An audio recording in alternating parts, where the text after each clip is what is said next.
नमस्कार मित्रांनो, स्वागत आहे परत एकदा तुमच्या आवडत्या चॅनल हॅलो टीचरमध्ये।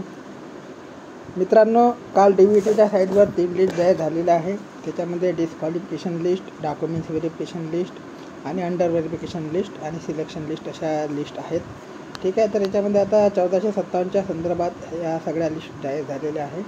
याच्यामध्ये परिपत्रक क्रमांक 197, 198 आणि 199 असे 3 परिपत्रक मी आपल्या हॅलो टीचर या टेलिग्राम चॅनलला टाकलेले आहेत, काल तुम्ही बघितले आहे। ठीक आहे, आता याच्या संदर्भात तुम्हाला बघायचं झालं मित्रांनो, तर पहिल्या नंबरचं जे परिपत्रक आहे 197 नंबरचं, याला जर आपण ओपन केलं त्याच्यामध्ये त्यांनी क्लिअरली दिलेलं आहे की 6 कॅन्डिडेट जे आहे ते डॉक्युमेंट्स व्हेरिफिकेशनमुळे याच्यात फेरीमध्ये बाहेर पडलेलं आहे। ठीक आहे, आता कोणत्या कारणासाठी बाहेर पडलेलं आहे त्याच्यामध्ये त्यांनी रिजनसुद्धा दिलेलं आहे। इथे बघू शकता परिपत्रक क्रमांक 197 आहे, 26/3/2025चं परिपत्रक आहे। आणि जे 1457 पदे आहे ITI इंस्ट्रक्टरची त्याच्या संदर्भातलं हे परिपत्रक आहे। याच्यामध्ये बघा त्यांनी काय लिहिलेलं आहे की जे 6 कॅन्डिडेट आहे, ठीक आहे, म्हणजे documents verification not eligible candidate 6 उमेदवारांचा निकाल प्रसिद्ध करण्यात येत आहे। याच्यामध्ये जे 6 लोकांची नावे लावली आहे ते कोणत्या कारणासाठी बाहेर आहे ते बघा। पहिला नंबरचं जे कॅन्डिडेट आहे फिटरचे, ते त्यांना जे बाहेर काढण्यात आलेलं आहे ते व्हॅलिड स्पोर्ट सर्टिफिकेट नसल्यामुळे बाहेर काढण्यात आलेलं आहे। नंतर सेकंड नंबरला त्यांच्याकडे जे आहे भूकंपग्रस्ताचं सर्टिफिकेट नाही व्हॅलिडवालं, याच्याकरता बाहेर काढण्यात आलेलं आहे। आणि खालचे जे 4 कॅन्डिडेट आहे ते एनशीलकरता बाहेर काढण्यात आलेलं आहे। ठीक आहे, नॉन क्रिमिनल सर्टिफिकेट जे आहे ते 2022-2023चं पाहिजे आहे, परंतु ते सर्टिफिकेट त्यांच्याकडे अवेलेबल नाही। 2023-2024चं त्यांच्याकडे त्याच्यामध्ये बाहेर काढण्यात आलेलं आहे। आणि एक स्पोर्ट सर्टिफिकेट करता बाहेर काढण्यात आलेले कॅन्डिडेट आहे। ठीक आहे, देन 3 एनशीलकरता आणि 3 कॅन्डिडेट सर्टिफिकेट व्हॅलिड नसलेल्या कारणास्तव बाहेर काढण्यात आलेले आहेत। याच्यानंतर मित्रांनो, पुढची जर लिस्ट बघितली आपण 198व्या क्रमांकाची, तर 198व्या क्रमांकाच्या लिस्टमध्ये तुम्ही बघू शकता याच्यामध्ये हे सुद्धा 26 तारखेचं परिपत्रक आहे।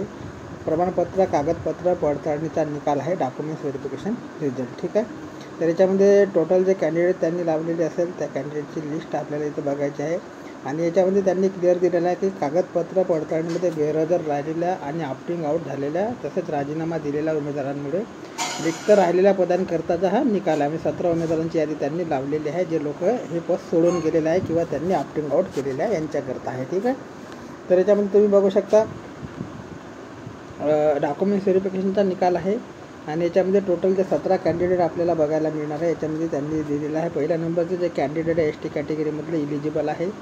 2 नंबरचे जे कॅन्डिडेट आहे अंडर व्हेरिफिकेशन आहे। नंतर सगळे कॅन्डिडेट तुम्हाला इथे इलिजिबल बघायला मिळेल। आणि नंतरचा मित्रांनो 17 कॅन्डिडेटचा हा निकाल आहे। ठीक आहे, याच्यानंतरची जर गोष्ट केली आता यांना किती लोकांना चान्स मिळेल तर बघा, हे वेटिंग लिस्टनुसार आता क्लिअर होईल धीरे धीरे। ठीक आहे, जसं की वेटिंग लिस्ट 283 नंबरचे जे कॅन्डिडेट आहे ST कॅटेगरीचे आहे, ST जनरलमधून त्यांना अगेन्स्ट एक सर्व्हिसमॅन वेटिंग लिस्ट आहे, ती वेटिंग लिस्ट 3 आहे, तर हे क्लिअर होऊन जाईल। ठीक आहे मित्रांनो, तर बघा क्लिअर जे चान्सेस आहे भरपूर आहे। आणि परत जे आहे ते डेटसुद्धा तुमची वाढण्याचे चान्सेस आहे।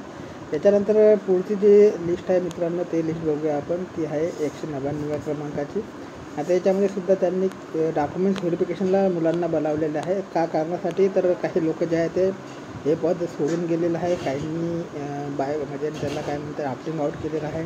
तर याच्यामध्ये त्यांनी दिलेलं आहे की विहित कालावधीत रुजू न झालेला, म्हणजे त्यांना जो कालावधी दिला त्या कालावधीत काही मुले रुजू झाले नाही, काहींनी राजीनामा दिला, काहींनी ऑप्टिंग आऊट केलं। तर याच्याकरता जे कॅन्डिडेट आहे खालचे 31 कॅन्डिडेट त्यांना डॉक्युमेंट्स व्हेरिफिकेशन करता बोलावलेलं आहे। आणि हे डेट तुम्हाला चुकवायची नाही आहे, 28/3/2025 रोजी सकाळी 11 वाजता तुम्हाला बोलावलेलं आहे, 28 तारखेला बोलावलेलं आहे। तर बघा मित्रांनो, याच्यामध्ये तांत्रिक विद्यालय, सेंट्रल हॉल, पहिला मजला 3, महानगरपालिका मार्ग, वासुदेव बळवंत फडके चौक, मेट्रो सिनेमा समोर, मुंबई इथे तुम्हाला उपस्थित राहायचं आहे। आणि 11 वाजताचा टायमिंग त्यांनी दिलेला आहे। ठीक आहे, याच्यामध्ये सोबत तुम्हाला जे न्यायचं आहे मित्रांनो, कागदपत्रांचा मूळ प्रति न्यायचा आहे आणि झेरॉक्स न्यायचा आहे 3 साक्षांकित। ठीक आहे, म्हणजे सेल्फ अटेस्टेड कॉपी 3 आणि पासपोर्ट साईजचे फोटोग्राफ जे असेल तुमचे 3 फोटोग्राफ तुम्हाला घेऊन जायचे। आजच्याच तारखेला बोलावलेलं आहे बघा, काल 26 तारखेला ऑर्डर केला, 27 तारखेला प्रकाशित केला आणि आज लगेच तुम्हाला व्हेरिफिकेशनला बोलावलं, म्हणजे तुम्हाला कोणत्याही परिस्थितीत इथे तुम्हाला पोहोचायचं आहे डॉक्युमेंट्स व्हेरिफिकेशनला। ठीक आहे, आता याच्यामध्ये डॉक्युमेंट्स व्हेरिफिकेशनचा जो निकाल राहणार आहे तो पूर्णतः डिपार्टमेंटवर अवलंबून राहणार आहे। आणि याच्यामध्ये कसल्याही प्रकारचे तुम्हाला जे तो आहे तडजोड करता येणार नाही। ठीक आहे, त्याच्यानंतर आता बघा याच्यामध्ये पदभरतीच्या अनुषंगाने सूचना आहे केवळ संचालनाच्या www.dbt.gov.in या संकेतस्थळावर देण्यात येणार आहे. आणि याच्यामध्ये जे crop instructor sheet metal worker करता 4 लोकांना त्यांनी बोलावलेलं आहे. याच्यामध्ये EWS ओपन असे 4 कॅन्डिडेट आहे. ठीक आहे. मेरिट नंबर आहे 83 844 966 आणि 1116. याच्यानंतर क्रॉप इन्स्ट्रक्टर जे आहे मेकॅनिकल डिझेल करता सुद्धा 4 लोकांना बोलावलेलं आहे. याच्यामध्ये सुद्धा EWSचे कॅन्डिडेट आहे, OBCचे आणि 2 ओपनचे कॅन्डिडेट आहे. ठीक आहे. मेरिट नंबर आहे 1006 1242 1406 आणि 2073. ठीक आहे. त्याच्यानंतर मित्रांनो craft instructor mechanical refrigerator and air कंडिशनसाठी सुद्धा बोलावण्यात आलेलं आहे. याच्यामध्ये सुद्धा 4 लोक आहे. VJAचा एक आहे, SCचे एक आहे, OBC एक आहे, ST एक आहे आणि ओपन एक आहे. मेरिट नंबर आहे 283 1134 1537 2612 आणि 3741 ओपन कॅन्डिडेट. ठीक आहे. याच्यानंतर क्रॉप इन्स्ट्रक्टर सर्वेसाठी एका कॅन्डिडेटला बोलावण्यात आलेलं आहे आणि त्यांचा मेरिट नंबर 38 आहे आणि SC कॅटेगरीमधून आहे. ठीक आहे. नंतर क्रॉप इन्स्ट्रक्टर इलेक्ट्रॉनिक्स मेकॅनिक करता 2 कॅन्डिडेटला बोलावण्यात आलेला आहे. 79 आणि 192 मेरिट नंबर SC आणि OBC कॅटेगरी. याच्यानंतर क्रॉप इन्स्ट्रक्टर कारपेंटर करता 364 आणि 600 नंबरचा जे मेरिट नंबर आहे त्या कॅन्डिडेटला बोलावलं आहे. EWS आणि OBC कॅटेगरीमधून ते बिलॉंग करतात. नंतर मित्रांनो craft instructor draughtsman civil 91 number 93 number आणि 1880 नंबर मेल कॅन्डिडेट आहे. NTC मधले जे आहे ते 1880 नंबरचे कॅन्डिडेट आहे. EWS आणि OBC आणि नंतर NTC. ठीक आहे. Craft instructor mechanical machine tool maintenance करता 2 कॅन्डिडेट बोलावलेले आहे. ओपनचे दोन्ही कॅन्डिडेट आहे. एक 806 नंबर मेरिट नंबर आहे आणि दुसरा आहे 2229 नंबर. ठीक आहे. याच्यानंतर crop instructor computer operating and processing assistant ज्याला आपण कोपा म्हणतो 2 कॅन्डिडेट बोलवण्यात आलेले आहे. 564 नंबर आणि 574 नंबर. एक EWS कॅन्डिडेट आहे आणि एक ओपन कॅन्डिडेट आहे. नंतर आहे craft instructor information communication technology system maintenance एक कॅन्डिडेटला बोलावण्यात आलेला आहे. 302 मेरिट नंबर आहे. ओपन कॅटेगरीचे कॅन्डिडेट आहे. नंतर आहे craft instructor entire designs and decoration एक कॅन्डिडेटला बोलावण्यात आलेला आहे. ठीक आहे. त्यांचा 401 नंबर आहे तो मेरिट नंबर आहे आणि कॅटेगरी आहे OBC. क्रॉप इन्स्ट्रक्टर मशीनीत ग्राइंडर करता एका कॅन्डिडेटला बोलावण्यात आलेला आहे. SC कॅटेगरी आहे आणि 1615 मेरिट नंबर आहे. ठीक आहे.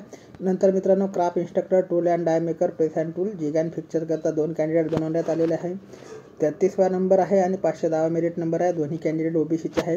नंतर आहे craft instructor tool and die maker dies and मोल्डमध्ये एका कॅन्डिडेटला बनवण्यात आलेला आहे आणि OBC फिमेल कॅन्डिडेट आहे. ठीक आहे. मेरिट नंबर आहे 462.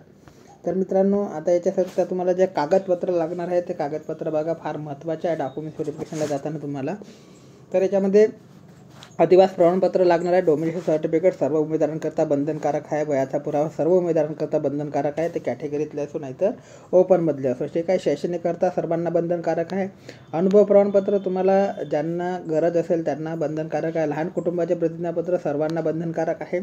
जात किंवा जात वैधता प्रमाणपत्र ज्यांना जातीचा फायदा घ्यायचा असेल त्यांच्याकरता आहे. नॉन क्रिमिनल प्रमाणपत्र ज्यांना जातीचा फायदा घ्यायचा असेल त्याच्यामध्ये तुम्हाला विमुक्त जातीय भटकी जमात व भटकी जमात क भटकी जमात ड विमुक्त मागास प्रवर्ग इथं मागास प्रवर्गाकरता उमेदवारांना लागणार आहे. ठीक आहे. म्हणजे VJA NTB NTC NTD आणि विमुक्त मागास प्रवर्ग आणि ज्याला आपण SBC म्हणतो आणि OBC कॅन्डिडेट. ठीक आहे. याच्यानंतर EWS प्रमाणपत्र मित्रांनो. नंतर दिव्यांग प्रमाणपत्र जे अनाथ असेल त्यांच्याकरता प्रमाणपत्र, खेळाडू प्रमाणपत्र, माजी सैनिकांकरता जे एक सर्व्हिसमॅन त्यांच्याकरता त्याच्यातून हॉरिझॉन्टल कॅटेगरीतून तुम्हाला रिझर्वेशन घ्यायचं असेल त्याचे प्रमाणपत्र तुम्हाला लागणार आहे. ठीक आहे.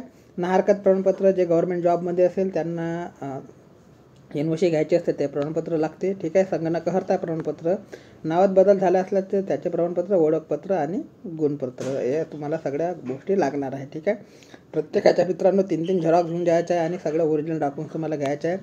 तुमची अलीकडचे पासपोर्ट साईजचा फोटोसुद्धा तुम्हाला 3 घेऊन जायचं आहे. ठीक आहे. आणि आधार कार्ड, पॅन कार्ड, तुमचा ड्रायव्हिंग लायसन्स जे असेल ते ओळखपत्र म्हणून घेऊन जायचं आहे. ठीक आहे. तर मित्रांनो अशा प्रकारच्या लिस्ट आहे आणि आजची डेट आहे त्याच्यामुळे तुम्ही जे आहे ते कसल्याही प्रकारची हलगर्जीपणा करू नका आणि ताबडतोब जर तुम्ही कुठे असेल दूर राहत असाल तर लवकरात लवकर ते गाठण्याचा प्रयत्न करा ठिकाणी. ठीक आहे. तर याच्यानंतर मित्रांनो लहान कुटुंबाचे प्रमाणपत्र तुम्हाला इथे दिलेलं आहे याची प्रिंट काढून तुम्हाला ते भरून घेऊन जायचे सोबत. ठीक आहे. तर अशा प्रकारचे मित्रांनो अपडेट आहे DVच्या संदर्भात आणि लवकरात लवकर आता भरतीला सुरुवात झालेली आहे. सुरुवात म्हणजे ना अगोदर जे कॅन्डिडेट जॉईन झालेले आहे काही सोडून गेले त्यांच्या जागेवर वेटिंग लिस्ट क्लिअर होणे सुरू झालेला आहे. ठीक आहे, बाकी काही अपडेट माहिती आली 772च्या पदाची देखील अपडेट माहिती येऊ शकते काही दिवसात. तर असे काही अपडेट माहिती आली तर चॅनलच्या माध्यमातून तुमच्यापर्यंत नेहमीप्रमाणे पोहोचवण्याचे कार्य केले जाईल. तोपर्यंत मित्रांनो, जय हिंद, जय महाराष्ट्र, जय शिवराय.